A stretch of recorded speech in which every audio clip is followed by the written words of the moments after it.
everyone, welcome to Seller Strategies. In this week's episode, we're going to talk about the difference between an UPC code and an FNSKU code, what the difference is, and how you're going to go about getting your FNSKU code from Amazon. Now, Ervin, what does an UPC barcode looks like? Well, Maria, I've got a board game here, and this is what the UPC or barcode looks like. Perfect. And this is what the FNSKU looks like. Do you see it, Ervin? Yeah, I can see it. Perfect. All right. So now, what is the difference? The UPC code is the barcode usually used for retail mainly, such as inventory tracking. Think Walmart, think Target. And most importantly, you need the UPC code in order to create your listing inside Seller Central. And we'll talk about that more details in just a minute. Now, the FNSKU number, it's actually the Amazon barcode that they use to track your item inside their warehouse. This is only for Amazon, and you need it if you're going to go ahead and send your items to their warehouses. If you're doing FBA, of course. Now, to put things into perspective, as you can see on the screen, we have step 1, get the UPC code. Step 2, create your listing. Step 3, get your FNSKU code. Step 4, print your FNSKU code on the product packaging or label them. And I'll talk about that in a minute as well. But now notice how I have under step 1 where it says ongoing, Amazon checks the GS1 database. I want to do a break here and talk about that, share my story with you. One of my items is in the children's toys category, and you might have seen online how there are people suggesting and recommending that instead of paying the premium price of buying a legit UPC code registered to you from GS1, instead, you go the other route and buy a cheap third-party UPS code. That's what I did. I didn't have all the money to spend, so I just went with the cheaper route. And I think my code was $10, $15.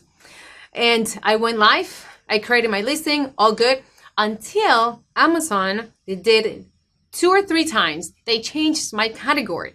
And I later found out why. The UPC code that I had bought, again, remember, I'm in the children toys category. The UPC code I bought was for kitchen supplies. So not twice, but 3 times, Amazon changed my category from children's toys to kitchen supplies. And that's when I said, that's it. I'm doing things right. I went over to the GS1 database and I bought the actual UPC from them. And ever since I did that, I've never had issues with Amazon messing with my category ever again. So I highly, highly recommend skip the cheap route and just do things the right way from the beginning. What do you think, Ervin? No, I think you've hit the point on this one. Is again, Maria, there's a lot of debates, and back then, about 2 or 3 years ago, it was totally fine to buy UPC codes from cheaper distributors. And for those who don't know, GS1 is actually the governing body and the only agency that actually supplies and generates these UPC codes that are used in retail purposes. So a few years ago, everything was fine. A lot of these gurus and courses teach that you can buy from sites like Speedy Barcodes or on eBay, and it was fine. But now more and more, as Amazon actually checks GS1's database just to see whether or not the category and the company matches what's on GS1's database. So in order to avoid what Maria has gone through, I would highly suggest that we simply go through the GS1 and rid of any headaches, because as a new seller, we have so many things to take into consideration, such as, finding suppliers, your shipping, your UPC, PPC, and all the other acronyms and abbreviations put into that. So if we can just rid of one thing and rid of ourselves of the headache that would happen down the road, let's just do that and go the legit way. Now, Maria, I think you've been in touch with UPC as well about the barcodes, and can you refresh my memory about how barcodes work and all that? Yes, absolutely. Actually, we're going to go ahead and go step by step inside Seller Central and then what the GS1 database actually says about this. So, number 1, you want to get your UPC code. Now, you can see the link that I have on the screen. That's the global websites. Once you visit this website, go ahead and click where it says get a barcode. From there, because it recognized that I'm in the United States, it gave me the information and the website for the United States. But if that's not the case for you and you're not selling in the US marketplace, on the right side, you have the option to change your location. Once you access the local, or in this case, the website for the US, click where it says apply for a barcode on the bottom left side of the screen, as you can see. And then as you scroll down, please read in detail the information that talks about how many barcodes you need. Because depending on how many you will need for all of your product offerings, that will determine the pricing structure that you will fall under. And this is what it looks like. Now, this is a prefix, and I'll go into this in more detail, but if you have anywhere from 1 to 10 items that you need codes for, your initial fee will be $250 and then an annual renewal fee of $50 after that. Now, here is what basically the code looks like. The first few digits will be your company, your UPC company prefix, and then the digits after that would be in reference to that particular product. So if you have 2 or 3 different products, you will change the last few digits of that prefix, the full 12 digits. And feel free to take a screenshot of this. This is basically an email confirmation that I received from GS1 explaining that if you were to apply for the 10 capacity prefix, which is the pricing table I showed you before, that would mean that the first 10 digits of the GTIN, which is this, will be your prefix number. This means that the prefix is what shows your company as a registered brand owner. As you can see on the screen where it says UPC company prefix, that's what it says. XYZ company belongs to this person, and that's very important. And then as we continue reading the email, Dylan from the GS1 database confirms that you can sell any type of product with that prefix. You are not required to get a different prefix number for products, even if they're in different industries. So if you're not just focusing on one brand and offering everything in the children toy category and you're selling different type of brands, that's fine. You can go ahead and order the 1 to 10 prefix and then just change the few numbers at the end. But fear not. Once you're going through the process on their side, they're very, very clear on all the instructions and sharing that information with you. I just wanted to simplify for you while we're right here in the video. Now, step 2, you're gonna wanna head over to Seller Central, click where it says catalog, add products, select your category, head over to the right side, and this is where your listing creation starts. Where it says product ID, select UPC because that's the code that you just received from the GS1 database, and then fill out the rest as normal. Your product name, your brand name, manufacturer, and then your manufacturer part code.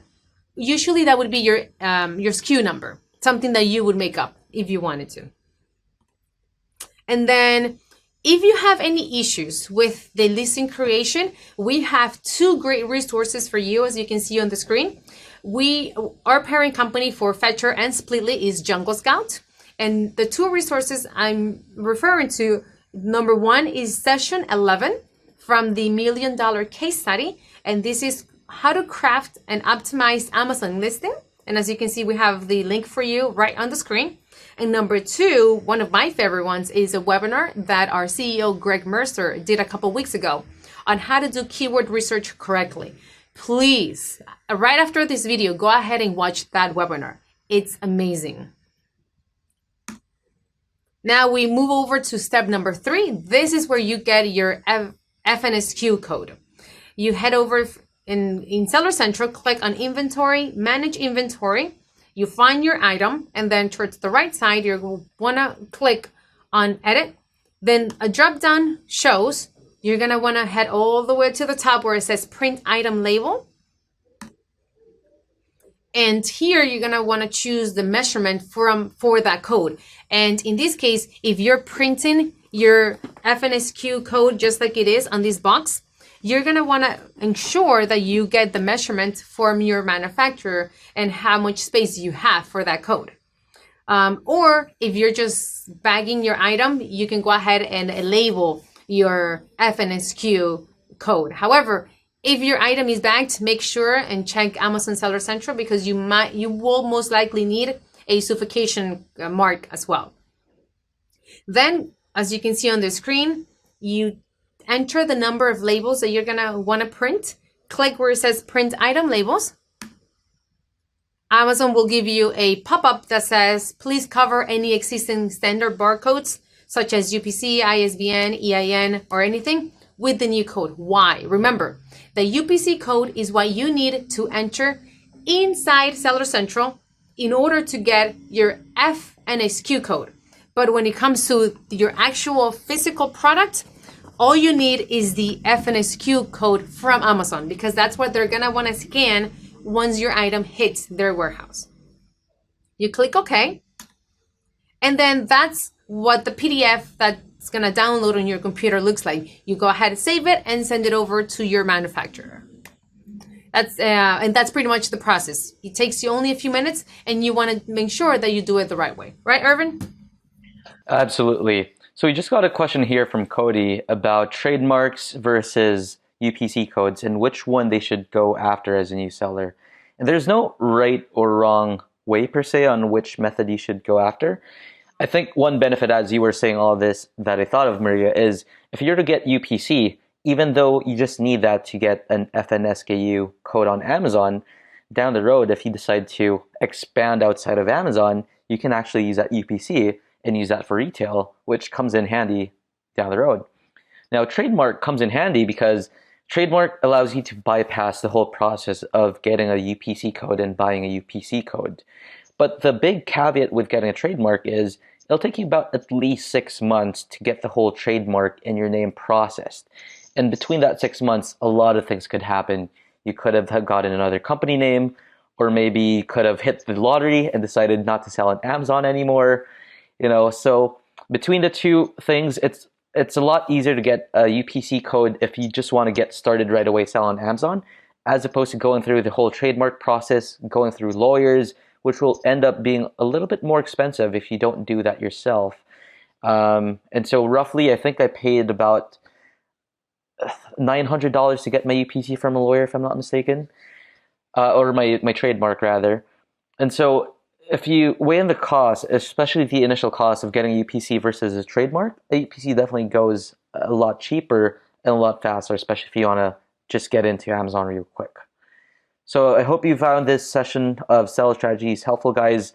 Let us know in the comment section below if you have found it helpful, and let us know which one you prefer getting, a trademark or UPC. And have you heard of anyone getting penalized by this new system and ongoing checks that Amazon has been enforcing lately? So again, thanks for tuning in, guys. Like, comment, and subscribe if you found this session helpful. And we'll see you again next week in the next episode of Seller Strategies. Until next week, keep crushing it on Amazon, guys. And let's see you then. See you, everyone. Bye-bye. Thanks, Ervin.